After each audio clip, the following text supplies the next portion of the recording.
Hi weavers, welcome to one India Telugu.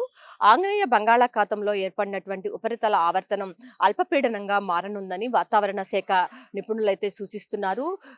ఈ అల్పపీడనం ప్రభావంతో ఇటు తెలుగు రాష్ట్రాలైతే భారీ వర్షాలు కురిసే అవకాశం ఉందని వాతావరణ శాఖ అయితే హెచ్చరిస్తోంది. ప్రధానంగా చూసుకున్నట్లయితే ఫిబ్రవరి 25 నుంచి 28 వరకు కూడా ఆ 3-4 రోజులు మాత్రం విపరీతమైనటువంటి వర్షాలు ఇటు తెలంగాణలో కానీ ఇటు దక్షిణ ఏపీలో ఉన్నటువంటి రాయలసీమ, దక్షిణ కోస్తాలో భారీగా వర్షాలు పడే అవకాశం ఉందని చెప్పైతే వాతావరణ శాఖ నిపుణులు చెప్తున్నారు. ప్రధానంగా చూసుకున్నట్లయితే ఉపరితల ఆవర్తనం ప్రభావంతో అల్పపీడనం ఏర్పడి దాని ప్రభావంతో తెలంగాణలో అయితే భారీ వర్షాలు, ఉరుములు, మెరుపులు కూడా వచ్చే అవకాశం ఉందని వాతావరణ శాఖ నిపుణులు అయితే చెప్తున్నారు. దీంతో పాటు చూసుకున్నట్లయితే కోస్తా ఆంధ్రాతో పాటు రాయలసీమ ప్రాంతాలు, అందులోనూ చెన్నైకి దగ్గరగా ఉన్నటువంటి ఏపీలో ఉన్నటువంటి జిల్లాలు ఏమేమి ఉన్నాయో ఆ ప్రాంతాలన్నిటిలో కూడా భారీ వర్షాలు, ఉరుములు, మెరుపులు వచ్చే అవకాశం ఉందని అయితే వాతావరణ శాఖ అయితే చెప్తూ ఉంది. దీంతో పాటు చూసుకున్నట్లయితే ప్రస్తుతం అయితే తెలుగు రాష్ట్రాల్లో చలి తీవ్రత అయితే కాస్త తగ్గుముఖం పట్టింది. ఉష్ణోగ్రతలు కూడా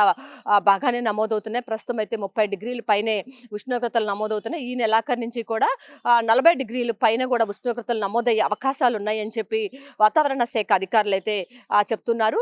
సో ఎండలు పెరుగుతున్నాయి కాబట్టి ప్రతి ఒక్కళ్ళు కూడా బయటకు వచ్చేటప్పుడు తగిన జాగ్రత్త చర్యలు తీసుకోవాలని కూడా వాళ్ళు హెచ్చరిస్తున్నారు. ప్రధానంగా చూసుకున్నట్టయితే ఈ అల్పపీడనం ప్రభావంతో ఈ ఫిబ్రవరి 25 నుంచి 28 వరకు ఇటు తెలుగు రాష్ట్రాలు, ఇటు తెలంగాణతో పాటు ఆంధ్రప్రదేశ్లో కూడా పలు ప్రాంతాల్లో ఉరుములు, మెరుపులతో కూడినటువంటి భారీ వర్షాలు కురిసే అవకాశాలు ఉన్నాయని వాతావరణ శాఖ నిపుణులు అయితే అంచనా వేస్తున్నారు. ఇది కూడా పరిస్థితి. కెమెరా పర్సన్ వెంకట్తో Lakshmi, one India news Telugu, Vijayawada.